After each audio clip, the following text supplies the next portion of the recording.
It's January 13th, and the strange side of history awaits. Today, we have a warning error saying the end had arrived, a burning ship swallowed by icy water, and an innovation born under the shadow of global conflict. Let's begin. On January 13th, 2018, just after dawn, phones across Hawaii began to scream.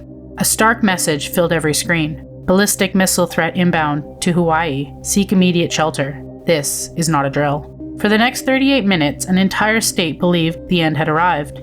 Inside homes, people dragged mattresses into bathtubs, parents held children in closets, tourists hid in hallways, some ran to the highway tunnels, convinced there would be no time to escape. With tensions already high over North Korea, the warning felt horrifyingly real. But the missiles never came.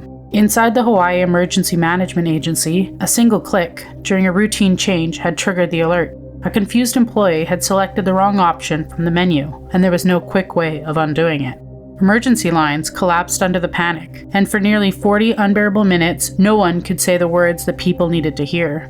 When the correction finally arrived, relief gave way to anger, disbelief, and a chilling realization. Sometimes the most terrifying disasters don't come from the sky, but from human error.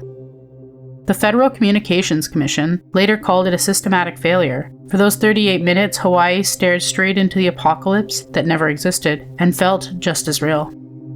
On January 13, 1840, night settled heavily over the Long Island Sound as the paddwheel steamboat Lexington cut through the freezing darkness. She was fast, elegant, and hailed a marvel of modern travel, but beneath her decks, danger was already burning. A cracked smokestack ignited cotton bales tightly packed in the hold. Flames raced faster than panic. Within minutes, fire tore through the wooden vessel, trapping passengers in smoke and chaos. Lifeboats were useless, and the water below, black and icy, was unforgiving.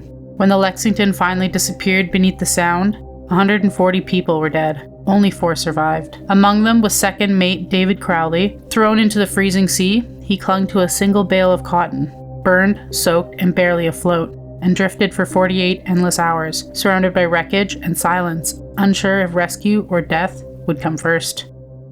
The disaster exposed the lethal risks of early steam travel, leading to lawsuits, new fire safety laws, and mandatory equipment reforms, but for those aboard the Lexington, the progress came far too late. On January 13, 1942, as the world stood at the edge of war, a quiet patent was approved by the United States, one that hinted to a future that would never arrive. The industrial titan, Henry Ford, was granted a patent for an experimental automobile unlike anything the public had ever seen. Its body wasn't steel, it was plastic, made from a secret blend of plant fibers, including soybeans. Months earlier, Ford had unveiled the prototype. Reporters watched as he struck the car's panels with an axe, the plastic flexing instead of shattering. Ford believed this invention could change everything: lighten cars, safer impacts, and a future where American agriculture fed the industry itself.